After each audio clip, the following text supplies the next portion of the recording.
Yeah, making the new IP is how can I put it? It's just don't do it.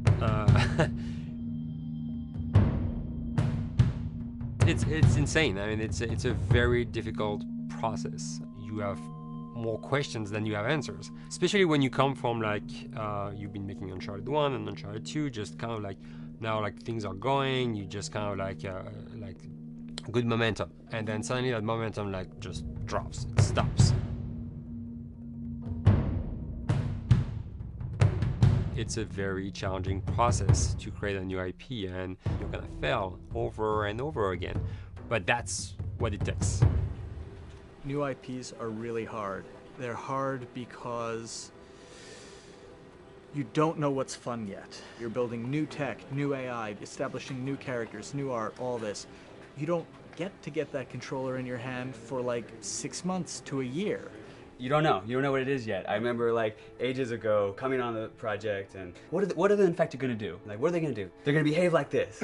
I'm like, okay, we're like trying to imagine what's gonna happen. Fast forward like 4 months, they don't do that at all because it didn't work, right? It's hard mode, right? Like it's game development on expert. There's a big thing about making a game, right? Which is a game has to be fun. You get your first build where everything's working. You got player mechanics. You can walk around the world. You can shoot. You can melee attack people. You've got the AI in there. They're very intelligent, very difficult, and it's totally not fun because they snuck up behind you and murdered you in a second, and there was no way to figure out what was going on. We're making a game, by the way. Hey, James.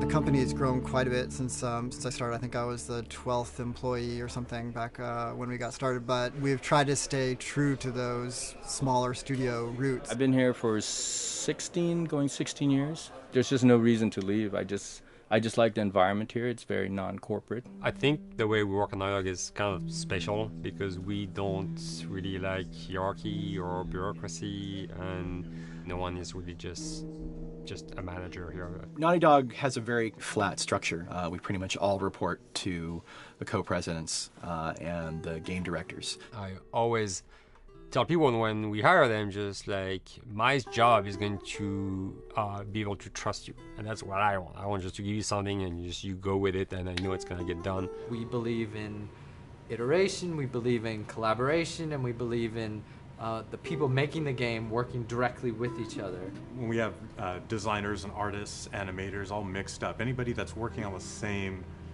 tasks, the same characters, the same areas, put them next to each other so they can communicate a lot better. We don't have a lot of meetings because if you need something to get done, you just walk over and you talk, and then you go back to your desk and you finish it up.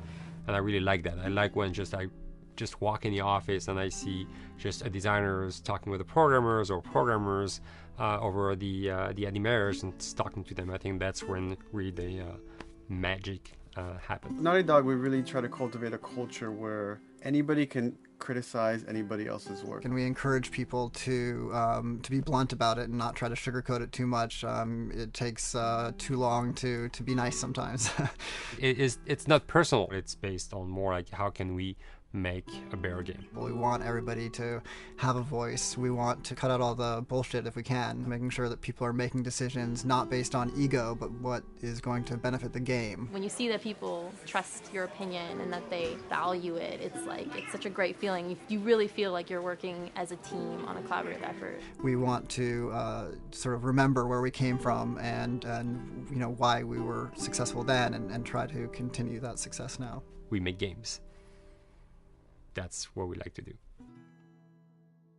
Back when Uncharted 2 wrapped up and we decided that we were going to build the second team and create a new project, we kicked around a lot of ideas. One of the very earliest ideas was to go back to Jak and Daxter. It's really near and dear to us. We really love those characters in that universe, and we think that there are some interesting stories still to be told there. We started to realize that it was not going to do justice to the franchise that the fans had fallen in love with. It would be shifting it so far in a new direction that we felt that effort would be more justified in developing a new IP. Neil and Bruce came to Christoph and I and said they wanted to do a post-apocalyptic game. I think the core essence of what they wanted to do, though, was to try to tell a story about two people and how their relationship evolved over the course of the entire game. That potential, oh wow, there is something very special about that game. This is going to be polished. Like, you're not sure if it's gonna work or not, and you have doubts. And like, should we be doing a game like that? Should we be doing a first-person shooter? Whatever. Like, you ask yourselves all those questions. And the creative director and the game director are the core of the team that have to really see eye to eye. That's why you have that balance between like Bruce and Neil, and Neil's gonna try to push just the story and the characters, and Bruce is going to try to push that with just the gameplay as well. And so it's kind of like those guys are just trying always to find the right balance between the two. It's a very delicate process. We feel that the interactive medium has an untapped potential to touch the feelings of the player. You have that connectivity, the fact that I'm actually in the world and participating in what's happening on the screen in front of me gives us some sort of advantage to make you feel connected with what's actually happening. At Naughty Dog, that's what we're trying to do, is pair story and gameplay together. If we can make you feel like you're actually with these characters on that journey, and you're invested in those stories and those characters, then you're feeling, in theory, the same thing that they're feeling. As the story evolved and took different shapes and different forms, the thing that was always there was Joel and Ellie. And because of that, everything kind of grew out of that relationship.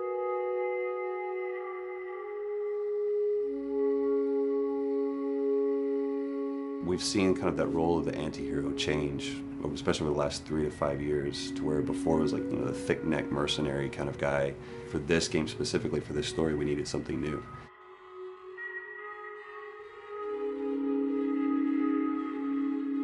The reason we didn't want to make Ellie Joel's daughter from the get-go is because it wouldn't have anywhere to go. Of course, at that point, he'd be willing to do anything for his daughter because that is what a dad would do for his daughter. They didn't even know each other at the beginning of the story. Then we start from scratch. It's almost like the player has the same relationship to Ellie as Joel does. And we could take our time to build that relationship between these characters. And if we do it right, then the player will be feeling that same growth that Joel does. And we're kind of mirroring that emotional relationship between the two.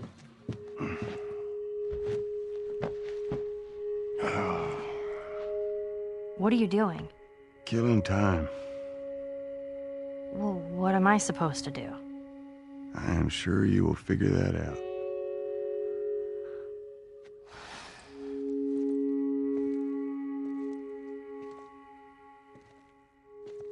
Your watch is broken. It's exciting that Neil wrote something like this, where he's like, I don't want to make the stereotypical characters. I want to make real people in this crazy situation and these forced to make decisions that are really tough. Like, what would we be like in those situations?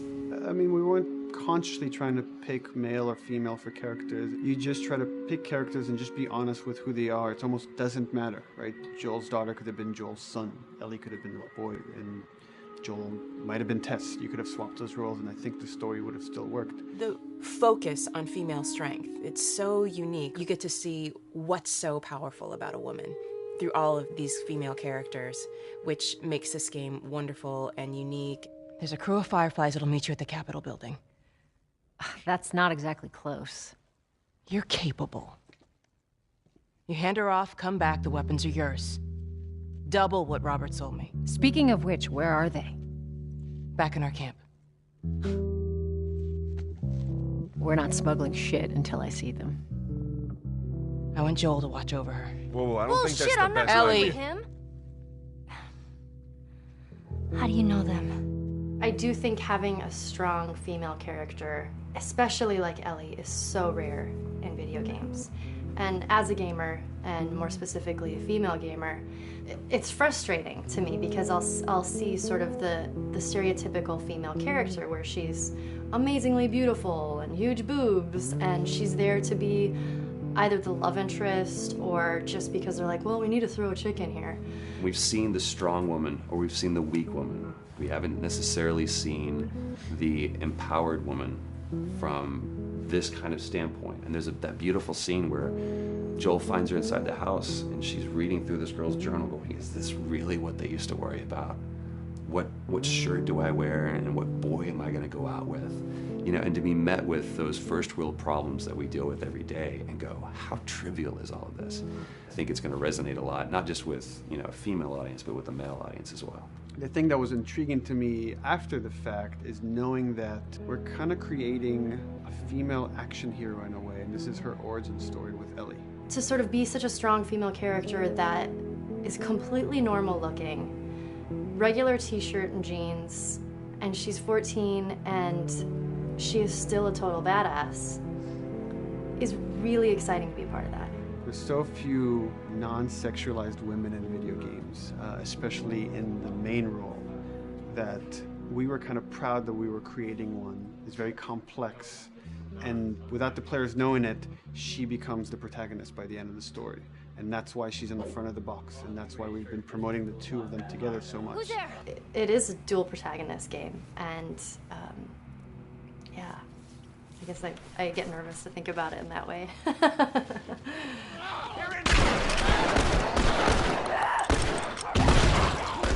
We couldn't talk about it. In fact, in interviews we've been lying about it, saying you never play as Ellie because it was so important for that to be a surprise. Sorry, journalists. Here we go.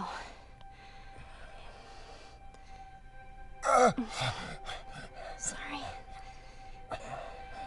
Hold on. That's it. The tone of the game was set pretty early on that we knew that we wanted to make a really grounded story. We knew that we wanted to make the player feel the sense of tension and dread and go through the same emotional roller coaster that Joel and Ellie were going through. One of the things we kind of struggled with is to say, well, if we want to really ground this world and make it so like realistic, maybe we shouldn't have anything that could be perceived as a monster. Maybe like by just having an infection that just killed people, and it's all about humans and how they deal with this post-apocalyptic society and how different people decide to survive. Maybe that would be enough. And what we realize is because we're making an action game, a lot of the storytelling happens on the joystick. And once we remove the infected, it's like all of a sudden now we can't tell the story through gameplay of what happened to the world. And that's where we kind of went back and kind of brought the infected back in, because it lets you see, once you're fighting them, the threat that people had to deal with, that otherwise would just be very cerebral and people could talk about it, but you couldn't necessarily experience it yourself. In a novel, that might work. In a game for us, specifically an action game, it didn't work. And from there, when we start kicking around those ideas, and we're just like, what would be cool just to play? The early inception for it really came from a BBC video we saw called Planet Earth, where they were talking about a cordyceps fungus. This cordyceps fungus gets inside of the brain and controls these ants, and mandibles start chomping, they grow up to higher areas, cordyceps fungus sprouts out, and then it germinates. And essentially uses them to spread its infection and take over whole colonies, sometimes wiping them out. As soon as we saw it, we were intrigued by the idea of, what if it jumped to humans?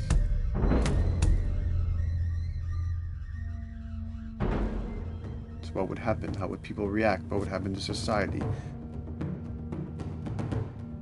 As we're trying to develop the look of the infected, we went through so many different iterations, some that looked really alien and subhuman, some that looked just essentially like zombies, and we couldn't find like an original place for them.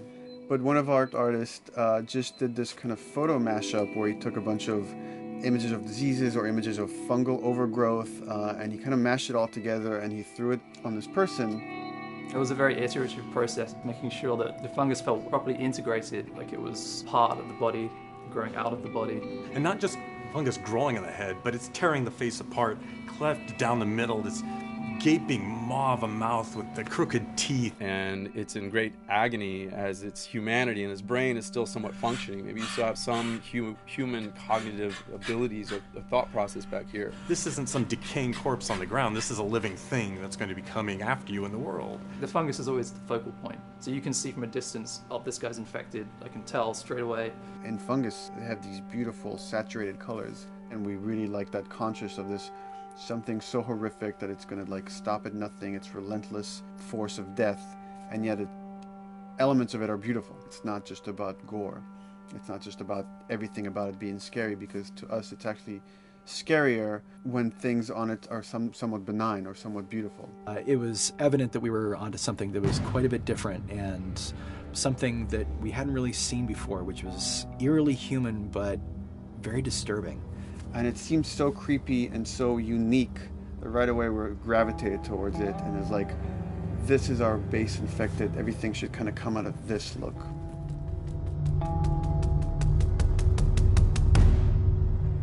So once we had this idea of the face-splitting kind of look that eventually became what we called the clicker stage. We went to great lengths to create a full biological cycle for these things. So in the early stages, you don't actually see too many signs of the fungus surfacing out of the skin. It's kind of underneath it, like people have lumps starting to show. The eyes will be kind of cloudy or lopsided because the fungus kind of originates inside the head. That moves into the next phase, which is the clicking phase. And if they mess with the eyes, we end up saying, well, how do they get around? Oh, echolocation. And they use a form of echolocation to track down their enemies.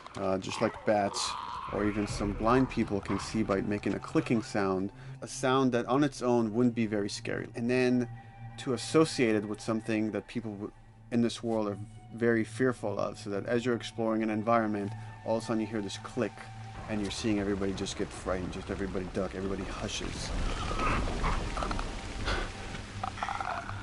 Oh, great.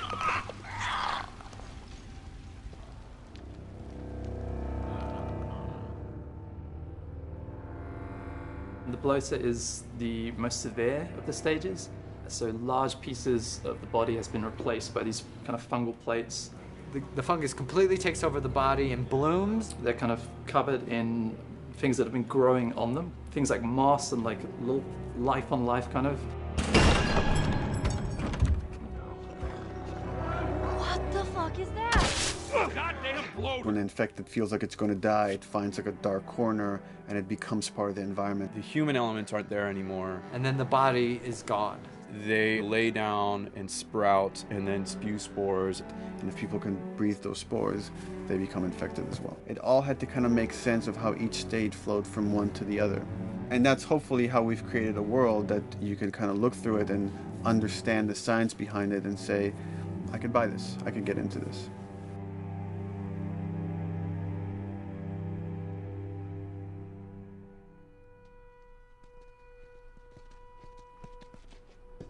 Mandatory evacuation.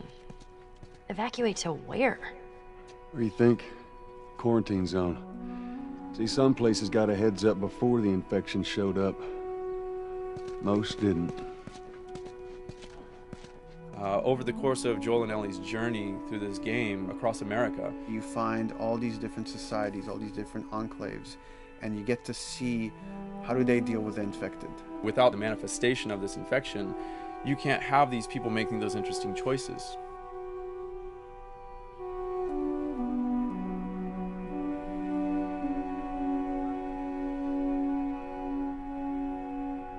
The world we decided was actually its own character, really grounded with a lot of texture.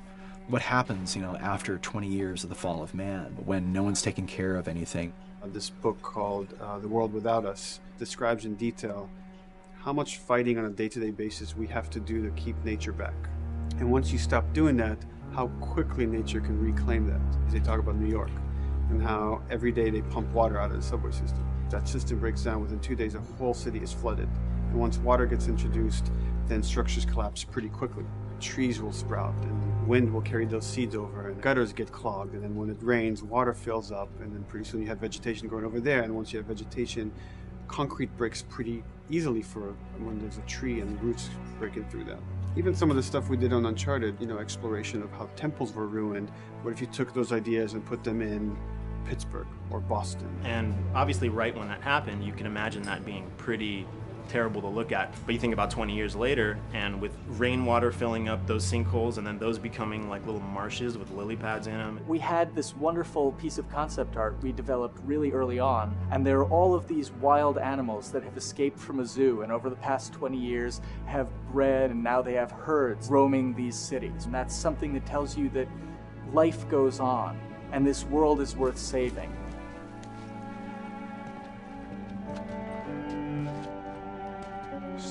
Don't scare it.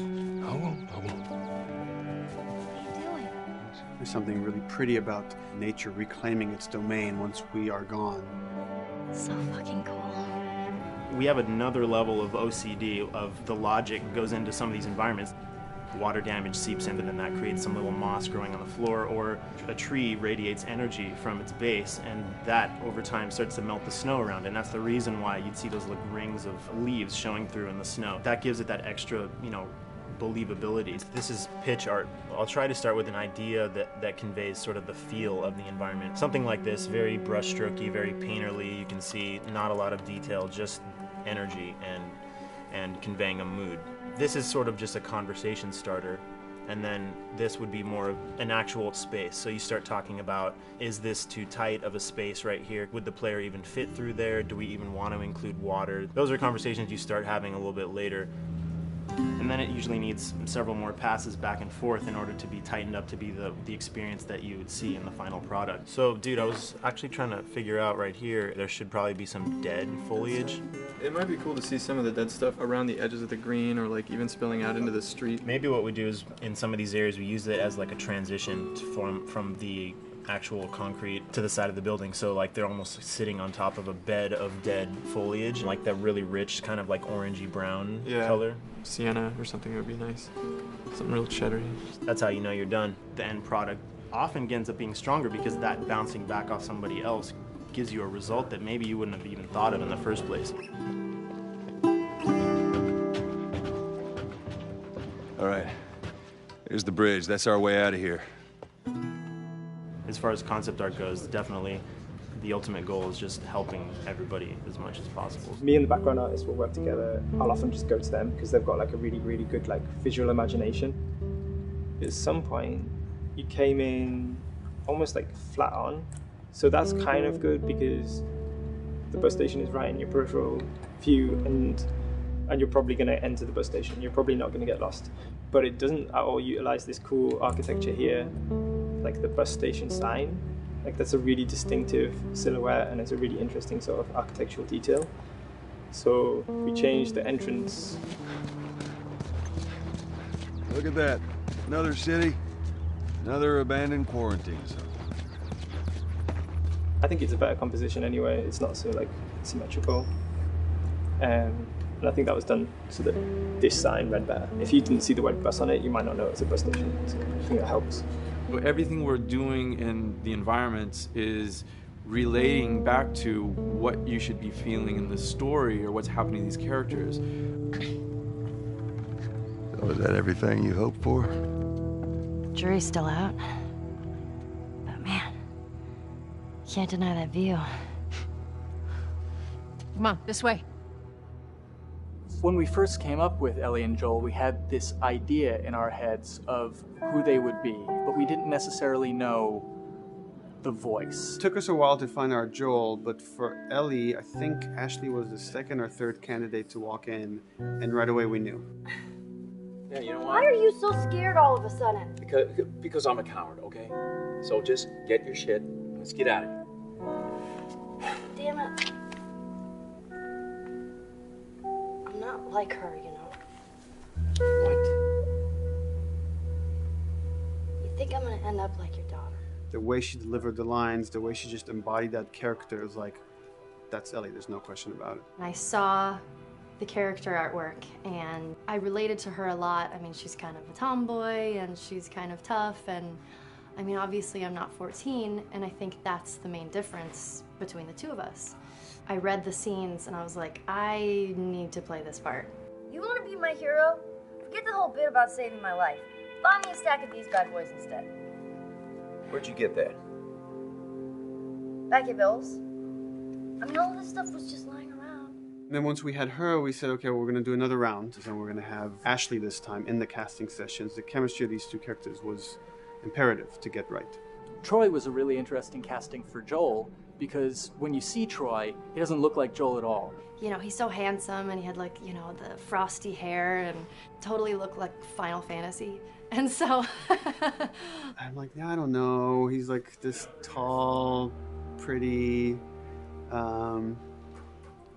It didn't seem right. I walked into the room fully aware that I was the youngest person that they were seeing for this role. There was a line that was in the audition side that says that Joel has few moral lines left to cross. And so that became the anchor point to the character. But then as soon as he spoke and he had the grit in his voice, warm yet kind of dangerous. And his movement is just like you bought into it. Why are you so scared all of a sudden? Because I'm a big coward, okay? Now pack up your shit and let's go. God damn it. I'm not her, you know. What? You think I'm gonna end up like your daughter? Lily, you are treading on some very thin ice right now. It was Ellie and Joel. after he read, it was just like that was it. I've done some video games in the past, but to be handed the mantle of a franchise like this was a pretty big honor. Is she alive? She's alive. She's David's newest pet. Ah! Where? In the town. She's in the town. You mark it on the map. It better be the same exact spot your buddy points to. Neil pulled me aside one day, and he said, I have some ideas. And as you're well aware, Neil is a little twisted. He came up with this character, and, you know, I just jumped at it. It was such a departure from everything I've done here for Naughty Dog, to say the least. Name's David. This here's my friend James. We're from a larger group. Women, children. We're all very, very hungry. To be able to put on a voice that, you know, hopefully a lot of people won't know, won't notice that it's even me. Because we didn't want it to be Drake. Drake eating people, that's a whole nother game. How did you put it? Tiny pieces. See you tomorrow, Ellie. You know, certain voices that I can do wouldn't fit the David's artwork, but he showed me the art, and I said maybe it's something like this, where everything's, you know, it's very quiet. And just, you know, he's not really sure, and the voice can break a little. And he just looked and goes, yeah, that's it. So I'd love to tell you how we hashed it over and we talked. No, it just, I looked at the picture and I tried something. He said, yeah. A few weeks back, I sent a group of men out a nearby town to look for food. Only a few came back. And turns out that the others had been slaughtered by a crazy man. And get this, he was with a little girl. You see, everything happens for a reason. Claire. Ashley, she brought humor to it. She just has some really great comedic timing. The way she reacts to the things around the world with a little bit of sarcasm, that teen kind of like trying to get a rise out of you. Now watch your step as you're going out, because it's going to be a little... It just brought a certain levity to the story that the story needed. You didn't even realize it needed it until she started doing some of that stuff. Oh, I'm sure your friend will be missing this tonight. Mm-hmm. It's light on the reading, but it's got some interesting photos. Now, Ellie, that ain't for kids. Whoa! How the hell would he even walk around with that thing? Get rid of that. Well, hold your horses. I want to see what all the fuss is about. Oh, why are these all stuck together? I'm just fucking with you. Bye-bye, dude. Throughout the course of shooting over these past couple of years, Ellie and I have kind of morphed into each other, which I know sounds so cheesy. Neil always asks, he's like, well, what would you do in this situation? I think the most important thing that Ashley brought is a sense of capability to Ellie's character that wasn't there in the beginning. The very first thing we shot involved her being pulled out of a car and attacked, and Joel is supposed to go save her. It was written that Ellie sort of was just kind of watching on the side, just waiting till he was done, and I was a little frustrated because I was like, well, if this were real life, I would do something. We did a couple takes, and at some point she walked up to me and she said, I feel like I'd hit him. So we added in a part, like, right there off the bat, she's not just this damsel in distress. Right there, she wanted to fight back from her very first day of shooting. We didn't have it right initially. She needs to be more capable than initially we thought she would be, and actually that made us go back and rethink combat and rethink a lot of the areas in the game, and now she was going to take a much more active part.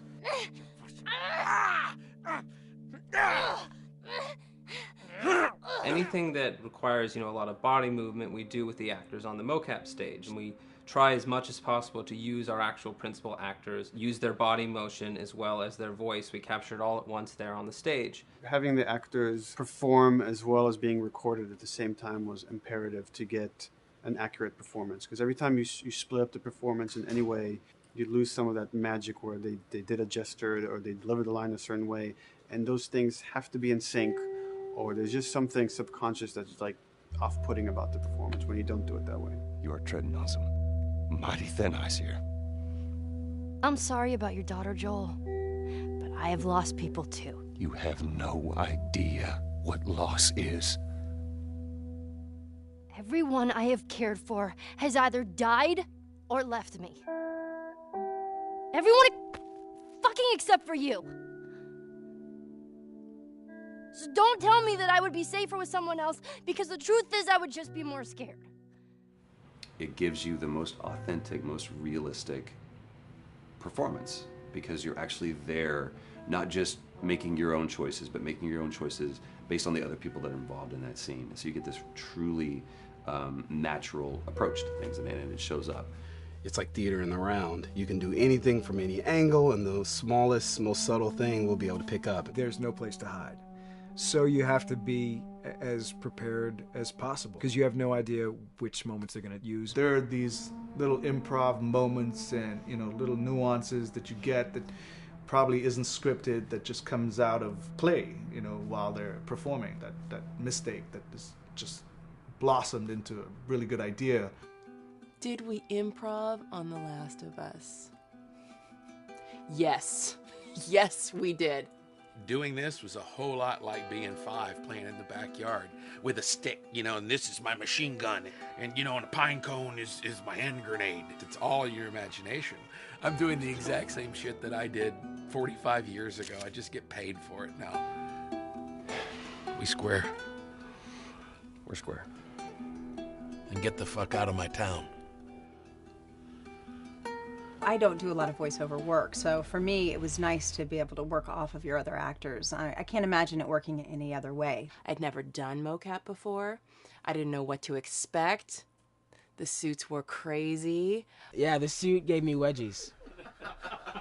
Like, deep wedgies that I had to pick out with my middle finger. Too much information. Just how damn sexy I look in a motion capture suit. I look like 10-pound of sausage in a 5-pound casing in that thing, man.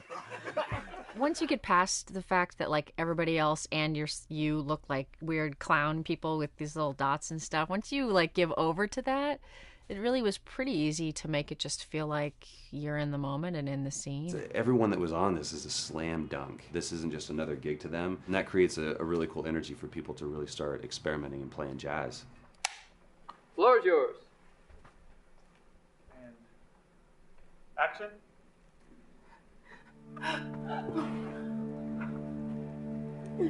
Get the fuck off of me! Oh, let her go. Don't worry, this is fixable. But I can't come with you. Well, then I'm staying. Ellie, I want Joel to watch over her. Oh, no. Bullshit, I Ellie. won't with Going him. I could just take her to the North Tunnel and wait for me there. Jesus Christ. Just cargo, Joel. How do you know them? You know, we craft the scene out until it has a good feel, and then we pass it off to animation to clean it up. Real life motions don't necessarily always translate into gameplay. There's something that's usually missing, so we have to, maybe enhance the gesture or enhance the shoulder movements or a breath that you want to be able to feel, but you don't really see it, so you can't really feel it unless you see it. Is everything all right? Yeah, everything's fine. I could have him lean in here a little bit more, like this, take his hand down. When they're on stage, they don't necessarily have windows, so that weight of like really pushing and leaning in, it's something that we would have to accentuate. Give him a little bit more weight on that turn, or put his head down a little bit more. There's a lot of dialogue that gets said between the two characters. We have to bring that alive through animation, and we have what we're using as gestures. Why would they mow down all these people? You can't let everyone in. If you turned off the sound, you'd know that they were talking to each other. And that really helps accentuate the relationship that the two have together. We have certain animations that play in the beginning of the game on Ellie. She's traveling with Joel, who she doesn't really know. There's a lot of gestures to make her look nervous, just her overall stance. Later on in the game, they develop a relationship through the animation, not just the dialogue. You can see that she's more comfortable around him. If that reads well with the player, then, we're doing our job.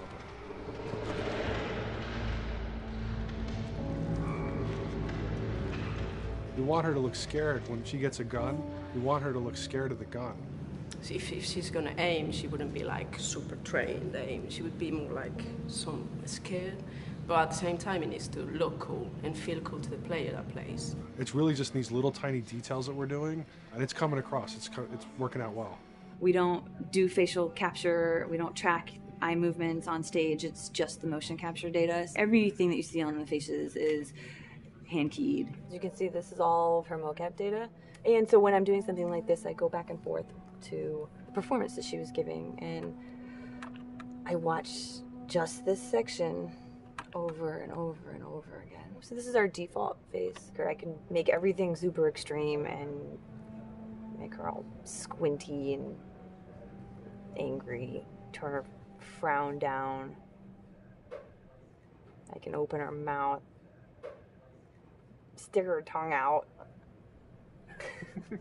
It's listen, watch. Okay, where's her mouth at this point? Like, is it open? Is she making like a grimace? About Tess, I don't even know. Here's how this thing's gonna play out. You don't bring up Tess, ever. Matter of fact, we just keep our histories to ourselves. We shoot all of it to just get the body motion, and then we'll do a second pass with the cameras. The scene's playing back on an overhead projector, but it's also playing back on a monitor that's attached to my rig. Sean and I would go to the stage and motion capture the camera filming the scene, and so he would get a whole wide shot, a whole close-up for the whole scene. You can change your lenses, you can use your standard 35, 85, 50s, whatever, all that sort of live action camera cinematography, you can apply it on stage. We make sure to go back in and add flaws. We keep the confinements of the room so the camera can't go past a certain wall, because then we have this cheated perspective. If the cameraman bumps into the wall, we keep it. Missing focus hits when you're pulling focus, going too close to a character and reframing, those little moments in there kind of keeps it very cinema verite. If everything was too perfect, you wouldn't be able to put your finger on it, but you'd be able to feel it. It would just feel off. It's very much about grounding it, despite having the option to do whatever we want. Being able to place the cameras anywhere we want after the motion capture gives us both advantages and disadvantages. The biggest advantage is it means that we just have to nail the best performances we can get, and the luxury is that we can always swap it. The 3D world gives you limitless opportunities with cameras and movements, exposures, all that stuff. Most of these cameras are sort of set up like real world cameras. So we have lens, we have f-stop that will create the depth of field. We have aperture to set our film back and all that stuff. A master, and then I have my close-ups, my over the shoulders, sort of just like a live action production. Let's go to camera 30 at the 23.458. Then I get that kind of weird, bend across his back. The closer I bring the camera, the more bend I get, which is doesn't look right. It looks less cinematic than if I do that, which flattens the whole thing. And I'm trying to also catch Ellie. Like if you scrub a little more, catch her in the back here. So I want a longer lens of that kind of stuff. Since I've only had experience working with live action before I got into video games, it was a kind of a cool adjustment to be able to have this extra flexibility in post, to swap a line of dialogue for something different, even though that's not what the actor said at that time, and to be able to still have a close-up on them while they said it. You get to make it probably more perfect than you could ever make it in live action. How far are we gonna take As far as it needs to go. Where was this lab of theirs? Because our actors are both the voice and their body, they get to play, they get to try things, they get to work with our director to kind of come up with new ideas, or even our director will have a new idea on the spot that wasn't there in the script, but realizing when he sees it, oh, well, this would actually be better, this might feel better. And those changes all just happen organically there on the set. He could even lead straight into his thing. It's like, no shit, yep, Ty, we wanted to do that, so we rented 2 Harleys and drove cross country. Keep it pretty succinct, like we got the bikes, rode them cross country. Cool. It's shocking to me that this is Neil's first time directing. There was a specific tone and a specific approach that Neil and Bruce wanted to take with this. It just came down to, there's nobody who knows this story better than you, and then there's nobody that knows these characters better than you. Why don't you just do this? He and I actually had a conversation about it. He says, I think I'm going to try this myself, and I'm not sure. Neil was fantastic. The floor is yours. Okay, so remember, you've been running away from this turret-mounted truck. If you come to this dead end, you're going to look up and see a potential way out. And action. Check it out.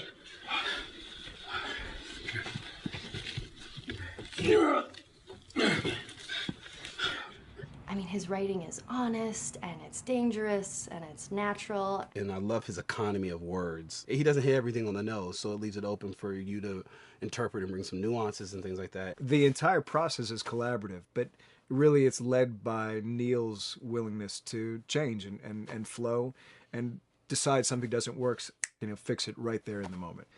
And it is something that's very foreign to the way that TV and film is done now, where everything has been micromanaged by the time you get it to the table read, and no one wants you to change anything, and everything's very precious and has been rewritten with notes from 20 people in suits, and you can't do that just anywhere in entertainment these days. Yeah, I want to make sure. I think I swung too far over to this way, and now it's a little bit of making jokes about it, and I need to bring it back to center a little bit. There's one scene in the game where we see Joel not as a ruthless survivor, but as a father. I knew from the very beginning that he was going to lose his daughter, and I just told Neil, I was like, when that day comes for us to shoot that, I need a heads up. About a week before, he said, it's time, we're going to do that scene. I was like, okay, because I knew that I was going to have to go to this place that you don't really want to go to as an actor. You want to find some aspect of reality that you can empathetically draw from, Troy and I were both kind of just like walking around for a while and just kind of getting into the zone, and well, my grandpa died when I was 8. He was like my dad, and so that's always what I use to get into that place. I started recalling all those memories and starting pulling up all those feelings, and they're just right underneath the surface. When I walked back in, everyone realized that something was different. They kind of calmed down, You could feel the energy just drop a little bit more. It was brutal. I lose my shit. I mean, just completely break down. Don't do this, please, God, no. Oh, God, no.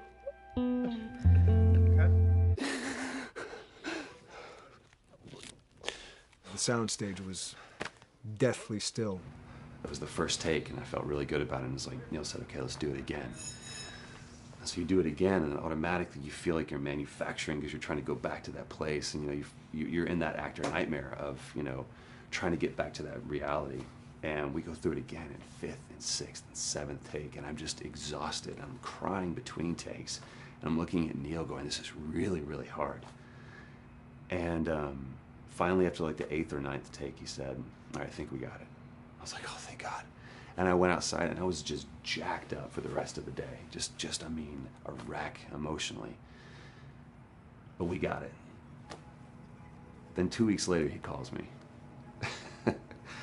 And he says, so we need to reshoot a scene. I'm like, cool, what scene are we doing? And he just looks at me. I said, dude, don't do this to me.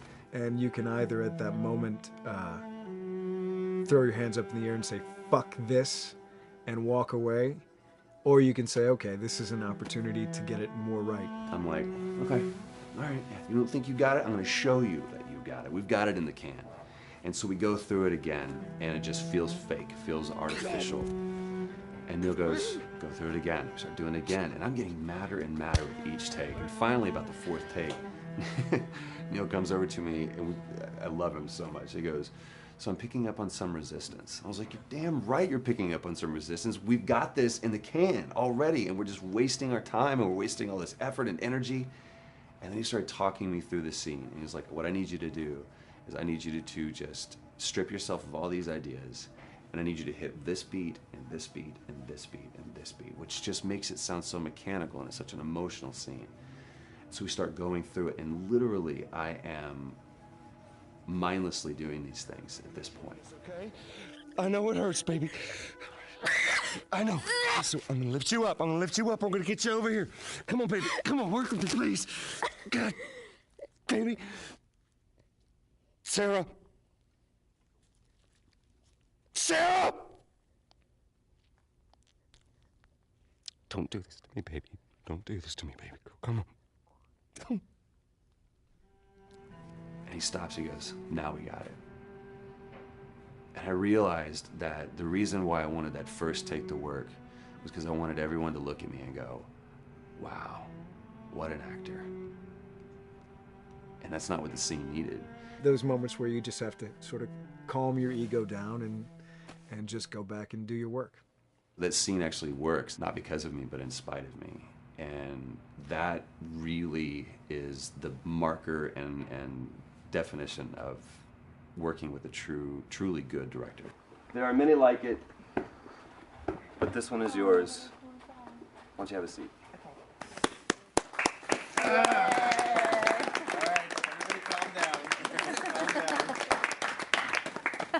Thanks, guys. The director's chair. Working on the project, we knew we wanted to have a pretty minimalist soundtrack. And we had a folder where we just throw music in there. Looked at the folder one day and we saw, we have a lot of stuff here from Gustavo Santaolalla. We're looking for a composer. What if we reached out to him? Oh, no. Sarah. Move your hands, baby. I know, baby, I know.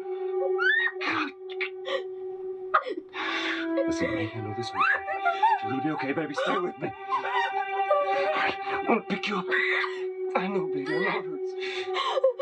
Come on, baby. Please. I know, baby. I know. Sarah. Baby.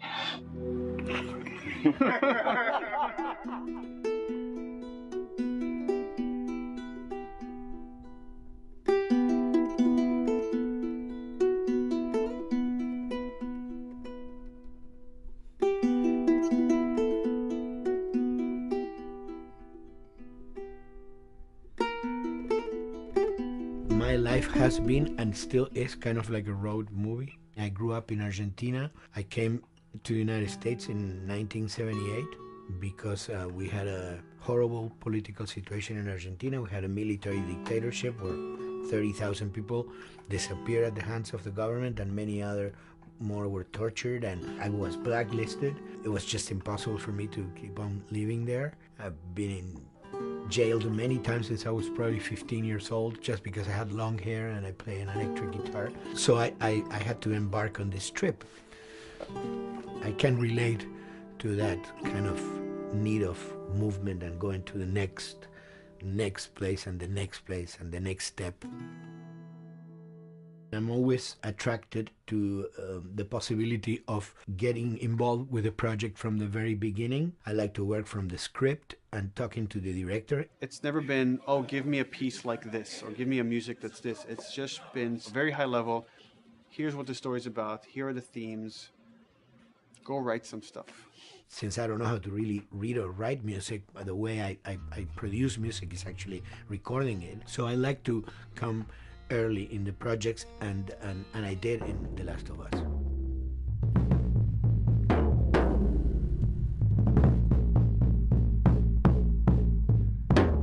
one thing that was fantastic from the very, very beginning was the freedom I had to try and to do whatever I felt could work, you know? As the story was still being written, you could listen to this piece of music and just get a sense of where this needs to go tonally, because the music was still inspiring the story. So that was the great thing of having the music written so far in advance. You know, at the beginning, I was going really out with some things, and sometimes some of those things were the ones that they liked the most, you know? So I really felt very motivated to work, and I enjoyed immensely working. It was this very organic back and forth experience where one element was inspiring the other and vice versa. I needed to go into some more dark places, more textural and not necessarily melodic.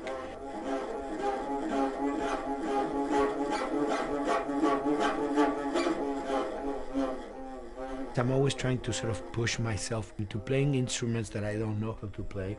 There's an element of danger and innocence. Lennon once said, you know, give me a tuba and I will be able to do something. I'm an artist. I should be able to do something. I like to put myself in that situation.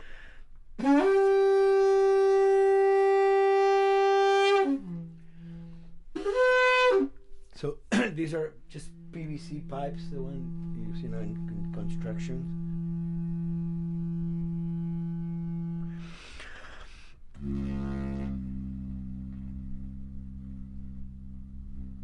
Or instruments that I know, kind of twist them. From the concept of the prepared piano, you know, I mean, I've worked with prepared guitar to stick things into the guitar and things like that. And also in The Last of Us in particular, I work with a detuned guitar. So I really tune the guitar extremely low. And the result is, you know, strings that are very loose and will produce not only sound, but produce noise. Because I believe, you know, every environment has its own sound. We have in our, you know, small studio, we have actually the possibility to record almost anywhere, including the bathroom, and we have done some fabulous recording, especially in the kitchen. When you score to picture, which is something that I don't do, then you know what you're going to expect. But when you provide people with music, like I've done in all the films that I've done, and then you see it, how the director decided to use that, you know, in what particular way he uses or where they edit it. It's always fascinating to me. I watch a scene and I'm going, you know, it's fantastic how they use this piece. I would have never, of all the music that I've done, probably I would have never used this piece there, but it works, you know, great. So I like that feeling of collaboration.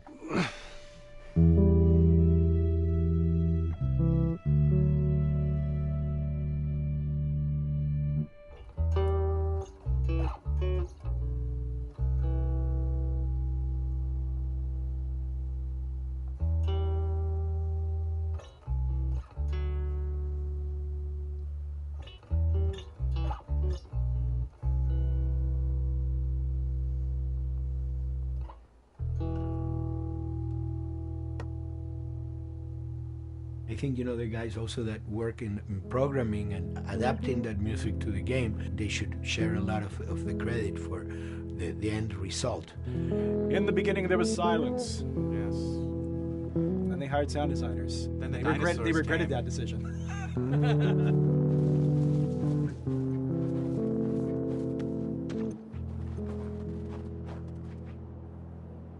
Hold it steady. Ha! Got you! In a much quieter environment like that, we really had to fill out the soundscape with much more natural sounds, much more detailed, delicate sounds. The tension comes from the lack of sound, in a way. Your brain is thrown off because where I expect to hear buses and crowds, all of a sudden I hear wind and leaves rustling. Again, it's creepy and beautiful at the same time because it's almost like I'm going on a hike, but I'm in a downtown area.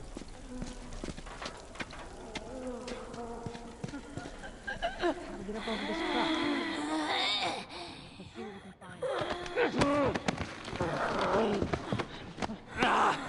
So Neil, I mean, we were going through the iterations, so he just did not want, like, yells and screeches and what he called kind of witchy qualities, Right. the cackling witch. He didn't want anything like that. It was a little bit of a head scratcher to figure out, okay, how do we make it sound human but not human? Yeah. We really did not want to use any animals. We wanted these all to be human. Derek and I basically decided to hire a couple of voice actors who did some interesting work vocally to see if they could come up with something. And we worked with this girl, Misty Lee. She started giving us these really great screeches. And that's no process. Yeah, that's just her voice. And it started going into this little click. We also used a little bit of Phil's voice.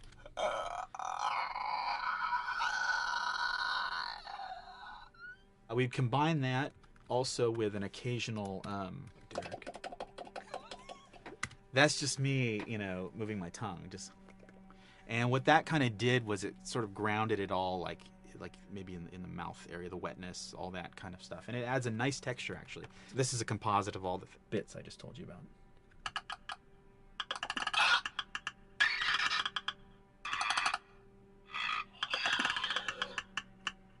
Sounds like a Snapple bottle. Oh, the lid? Like the lid, yeah. Hey, that's a good idea. Fuck, where were you guys like months ago? Why didn't we think of that? Why did we think of that?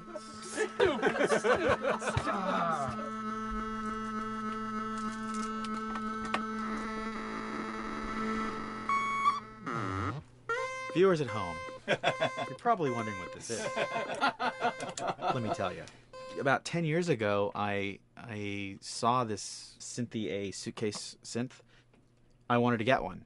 This finally arrived in January, just in time to start using. I thought, well, what can I do with this?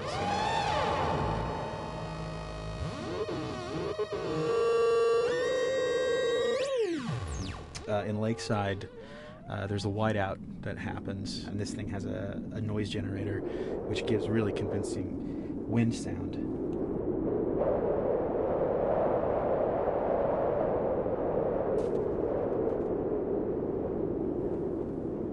The military still has technology. There's sirens and alarms, so I wanted to try some new concepts.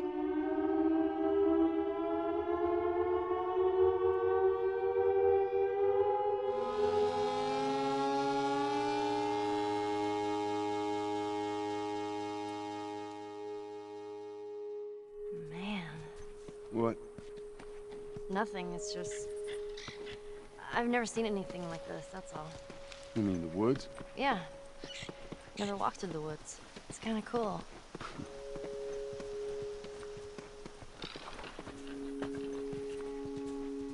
We consciously take in consideration lighting in the beginning. Most of the game, we don't really have any real man-made light sources, so everything is naturally lit. In the past, we could use a lot of artificial light, but in a world that has no electricity, We have to hide most of the time, and that requires getting very close to certain assets.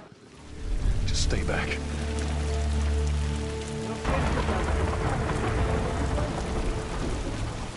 Otherwise, can't. Detail's expensive, and if you build up too much of it, you end up running into technical problems, right? Your engine slows down. When the frame rate goes down, everyone can bring up the profiling tools and see which parts of the frame actually cause the drop of the frame rate. This is the profiling tool. These are all the SPUs. Here's the GPU, and then here's the PPU. You can see here's the main process and here's all the sub-processes, and you can see, tells you how many milliseconds and cycles it's taking. The programmers are whiz at modifying this stuff and realizing, oh my god, why is this thing so big? We're taking 10 milliseconds on this thing. And then that's when they come over and find somebody and hit them over the head with a club and be like, why are you doing this? I love, we put the 30 frames per second goal because that's what we shoot for. Someone nicely put the 60 frames per second goal. It's like, yeah, we're not going to hit that. Lighters usually can come up with different lighting setup that still looks great, but is less costly in terms of performance. Did you talk to the character artist about her hand? So her face is getting a lot of spec, but then her arm is just like bone dry. You think something we can tweak in shader? We'll have to send back to character team Michael to take a look. I can play with the lights and see if that's creates more like spec. Yeah. I've never ever focused so much on lighting and how much sensitivity there is to that here. One of the first lighting scenarios I had to do was like 7 a.m. like overcast, and I'd like wake up early and like take photos with my phone. What color are the shadows? What color is the light? It is a master's course unto itself of how to deal with ambient lighting because I've never had to use it so much. Man, this is kind of sad. What is? All this music that's just sitting here. No one's around to listen to it. I don't know. It doesn't seem right. All the characters cast soft shadows onto the environment. Even when there is no direct sunlight or no direct light sources, we still have nice fuzzy shadows.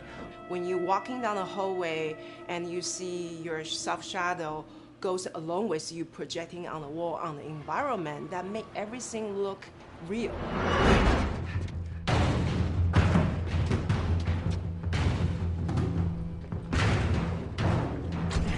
Follow me through here. Okay. The flashlight brought a whole new spin on it. So some of the environments end up being really, really dark, and you need the flashlight to get around. Give me your hand. We want to have the environment be really dark, but also at the same time have colorful surfaces that are sort of hidden, so when a flashlight hits one of those, it bounces off onto the ceiling. If you shine a light on a red wall, it will bounce the red lighting on the whole environment. And it's very difficult to do, very expensive, but we did it. Everything should have a bounce lighting, otherwise the world is gonna feel dry and unrealistic.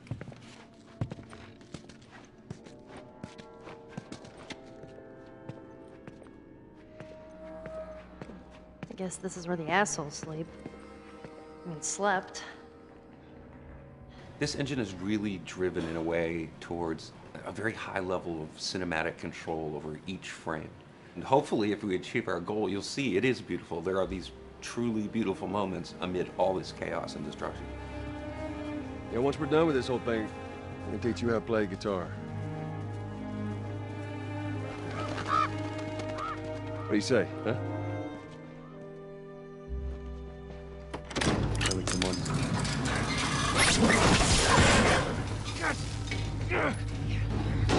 I got you.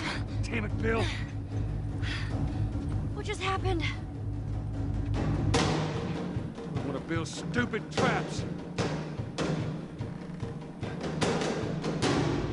There, that fridge, it looks like that's a counterweight. Okay. The story really dictates sort of the arc of the overall pacing.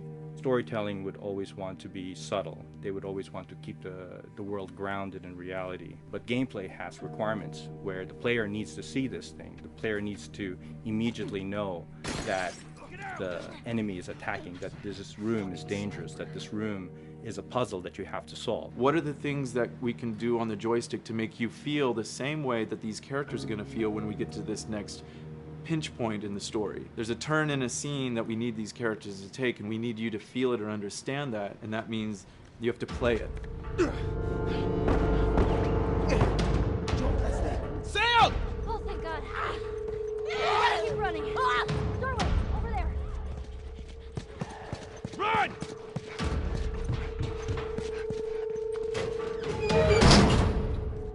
We really want to make sure that there's that contrast between the negative space and then the high tension spikes.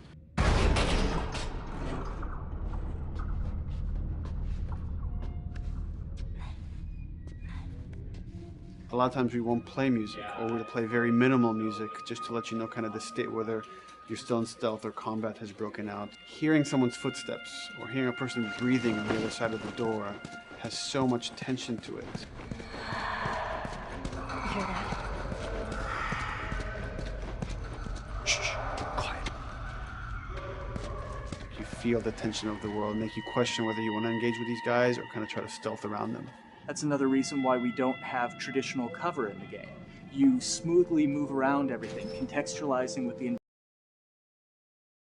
You want the player to, with that crafting system, with the scavenging system, with all of the abilities available to them, to constantly be moving around and changing as the moment arises. Gameplay is all about, I have a limited set of tools, and how am I going to use those tools and those limitations to overcome this obstacle in front of me.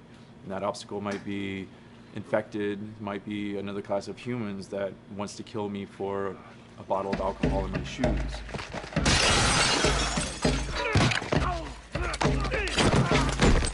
was important for us that we don't underplay the violence, because then the threat doesn't seem as real.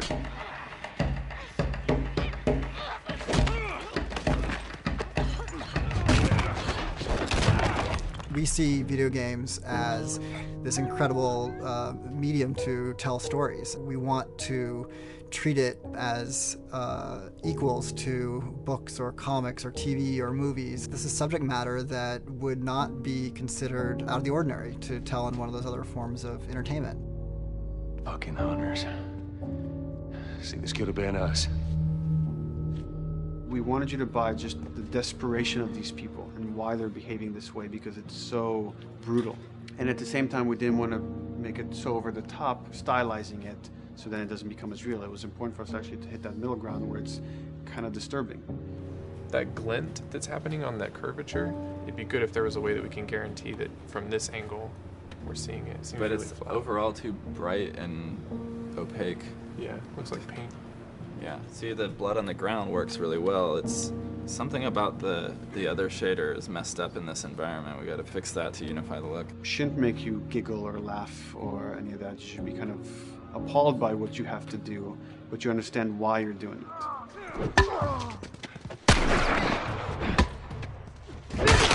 You want to feel each hit. You want to feel each concussive strike. Lives are at stake. You want a death animation to have impactful performance, not just have a guy keel over in a ragdoll.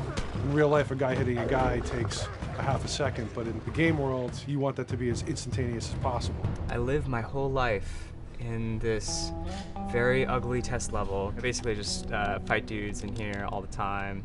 Almost every move is divided between like an intro and a swing. One of the many things I have to end up doing is like counting frames and being like, okay, on frame 18, I want you to get out of here. I want you to be able to start moving. Every hit reaction that an NPC plays, they are not necessarily in the correct pose. When you strike them the next time, we just pop them with a 0 frame animation change, which is usually kind of a no-no, you know what I mean? Normally you want characters to blend smoothly and realistically into animations. But what we found is that you can cover that pop up with a heavy impact. They can go from almost any pose into the pose that the impact starts from, and your eye just covers up the transition for you. So if you throw a brick at a guy, it puts him in this like kind of staggering stun state. And that changes the moves that you do when you come up and punch him. So now I'm gonna come up and punch him, and now when you're punching him, because you've hit him down, you get this like auto aim moment where you get like a free headshot. I try to make it so that, you know, if you kind of know what you're doing, that you can set yourself up for 1 + 2 = 3. Right here! Memory on a console is a very precious resource. All of Joel's animations with every weapon, all the NPC animations, the stealth kills, you know, all of that stuff happening need to fit within a 4 meg to 5 meg memory footprint. This is a list of everything that's loaded in game and how much memory it's taking, because memory is our most precious resource right now. So we have a level, we call it the bookstore, it's in Hunter City, and this is a zone, for example. So when I set an AI to this zone, he will never leave its boundaries. I want guys to guard this exit where you have to go through, so I'll zone a couple guys around there to make sure that they, you know, they can fight you and use all this cover, but they want to stay around this door. This is another key component of the AI, is what we call the nav mesh. This defines the overall play space of where an AI knows he can or cannot go. Hey look, that's where a cover used to be, and there's a hole cut out for it. I gotta fix that. Here's some other wonderful things. See these little red polygons? Yeah, that means they're not linking right for some reason, so that means they can't really walk through here properly. It's a bug, and I need to fix it. Welcome to my life. Hey!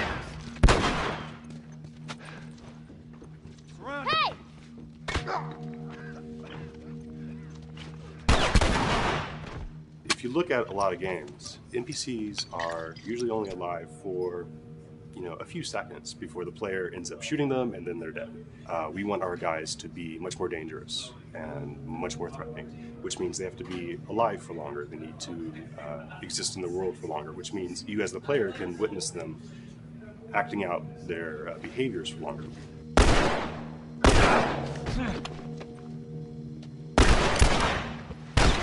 So we've been working really hard on our AI systems. Back of the box, biggest bullet is going to be like AI. So we tried a number of different prototypes with the buddies, including having Ellie be super independent of you. She would try to flank the enemies, get behind them, or get between you and them. And a lot of times those decisions should surprise you, just like a real person, a real character would surprise you. And we discovered after many different prototypes, the best thing for her to do generally is to stay very near you. You need the exploration, you need the scavenging, you need something to say like, okay, if we just crank it to 11 the whole time, then it's pinned up there and there's no time to breathe, no time to assess or analyze, and no time to really contrast. There's no way of shifting the pacing.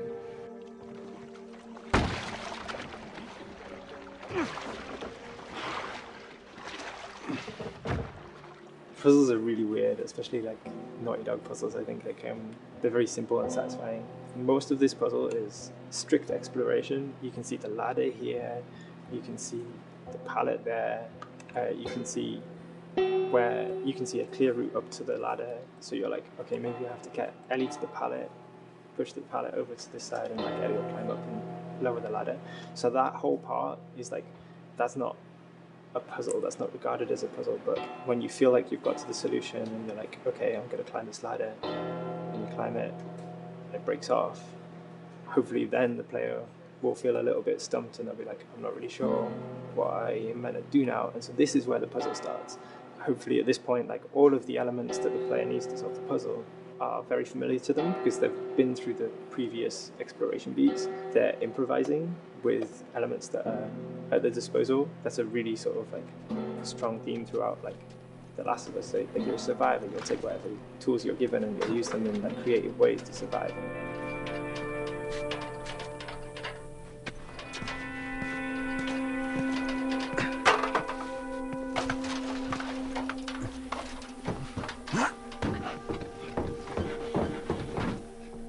We set out to create something kind of new to Naughty Dog, this crafting system. Our lead designer, Jacob Minkoff, he got this book of like the survivalist handbook and homemade munitions and all sorts of funny stuff. Just start reading about, okay, if I was just wandering around in a collapsed society, this world, what stuff that seems like I could find? Alcohol and sugar, you know, if you want to make a smoke bomb. It's difficult to balance the right amount of resources against what you think the player's going to need and making sure that the player feels like they're getting just enough to survive, but not too much that they feel like they're a powerhouse.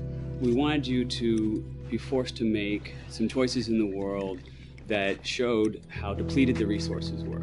So if there's a particular point in the story where the characters are having a particularly difficult time surviving, then we want you as the player to be finding fewer items, farther apart, harder to survive. We will item starve you at the same time that those characters are feeling starved and worn out. Then you expose something to them. Oh, here's a cache, and if I can just get into that cache. Oh, look, there's a wealth of things in here. God, I was so worried. My health was low.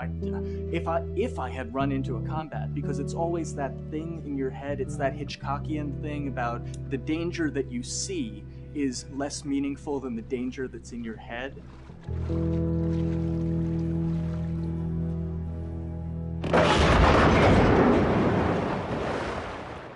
When we're designing the levels, you know, it's nice to have the stuff that we know people are going to encounter. You know, we kind of call this some of the critical path stuff. These are the things that 9 out of 10 players are going to find. They're right in the way. It's where you have to go. And then whenever designing a level, you want to have that little nook and cranny, right? You want to reward the player being like, oh, you went over here. And then you also want to have that other second nook and cranny.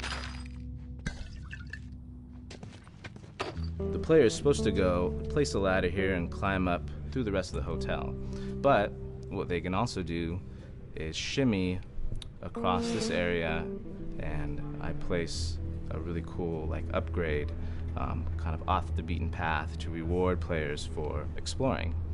So if they come all the way over here, they're going to get this really cool training manual It's a funny little bit of trivia. The HUD system, not the menus, not like when you hit start and stuff, but the actual HUD system where you see the reticles and stuff, was literally created for an E3 demo early in Uncharted 1, and that's been our HUD system, the foundation of our HUD system for the last 4 games. First time in Naughty Dog's history, we hired Alex.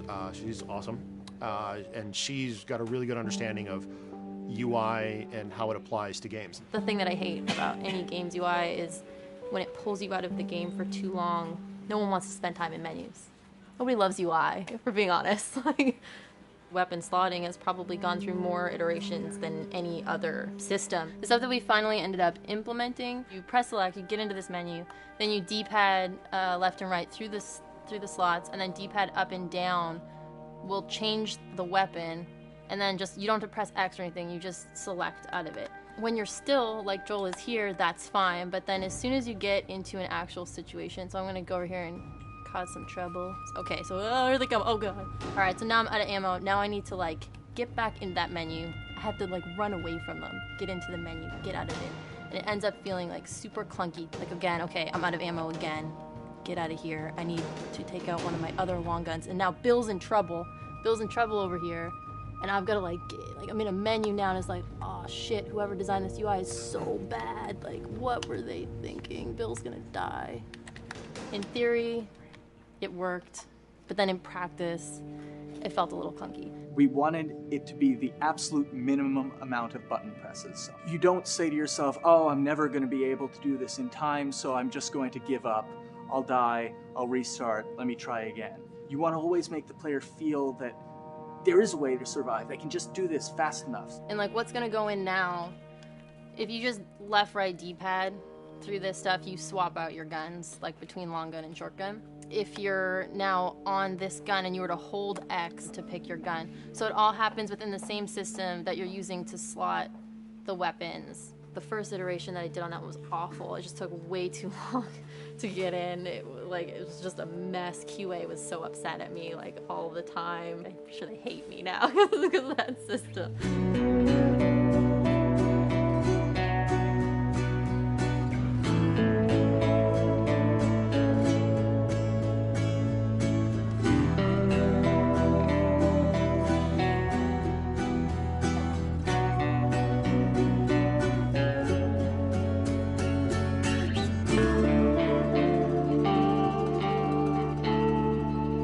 I think the way the industry is kind of maturing and changing in general, you're seeing a lot more focus and importance on refinement and polish. So having internal QA really helps.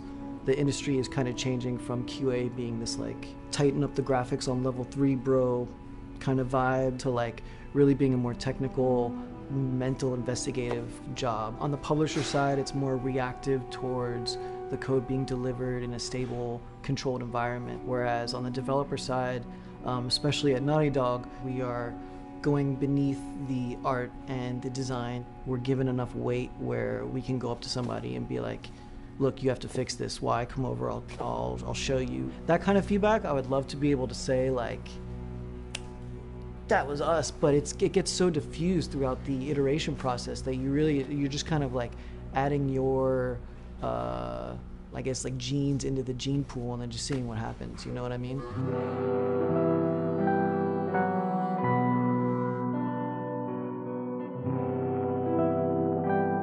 Everyone's working all the time now. But like I tell people, like 7 weeks and then you can have tons of time off, enjoy the sun, you know? But for now, it's like, this is it for everybody.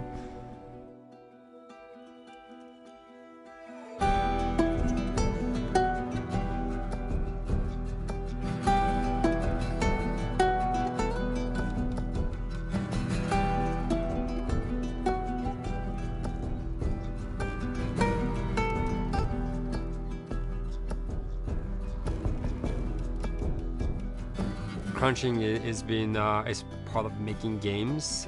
I feel it's human nature, right? If I'm gonna have a guest at home that's gonna come for a couple of weeks, I'm probably gonna clean their room just the day before they arrive, right? And I think it's the same thing. It's just like everything comes together at the end.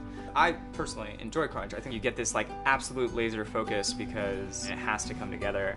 There's a camaraderie that also comes There's a together. camaraderie, totally, yeah. The vibe is everywhere, you know what I mean? Everyone's kind of like giving it 150% at this point. We're getting there, right? You start to get these glimmers, and I don't think anyone who doesn't make games realizes how late in the process you get those glimmers. 1 week before we shipped that press demo, we're all like, this kind of sucks. What's going on here? It's like, we need to dig down and find this. And in 1 week, the fun came together. Like you're shooting at a guy and then somebody flanks you and you hit him and you avoid the other guy who's shooting you and then you flank and go behind cover and you're like, oh, that 5 seconds in that 15-hour game was really, really fun.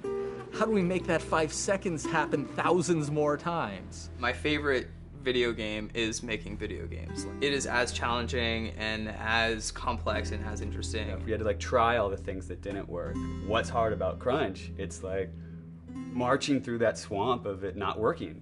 I mean, nothing's ever really final because you can always make something better. Always. So we're constantly changing and constantly reiterating and trying to make it better and better and better pretty much until we ship. As an artist, you're never really happy with your work. You could be given like 100 years to work on something, and you'll still find things to nitpick and things to fix. Yeah, you can work on the game for 10 years and you'll still be crunching at the end. So it's like, okay. All of a sudden, it's like getting ready one morning in the shower, and I was just like, oh yeah, I'm about to ship another title, and this is going to be a really good title. And it gets you excited, and you're like, all right. Do I think the game's gonna be good? Yeah, it's gonna be awesome. I think it was good a little while ago, and now we're gonna make it extra kind of good. amazing. Yeah. What it will take to get there in these next 5 weeks, it's gonna be a lot. I'm excited. I have faith. Every time we're shipping a game, it's terrifying. You just hope for the best. You don't know, right? I mean, people have different opinions. We have to go with our guts, and I trust the team just to pull it off. This, hands down, is the hardest, most challenging thing I've ever done. We sweat a lot, and we worked a lot, and we all went home tired, you know? But I think that's you're gonna see that on the screen. I think that's gonna pay off. Ellie? Ellie? What? The ladder. Come on. Right. After David, Ellie's visibly distant.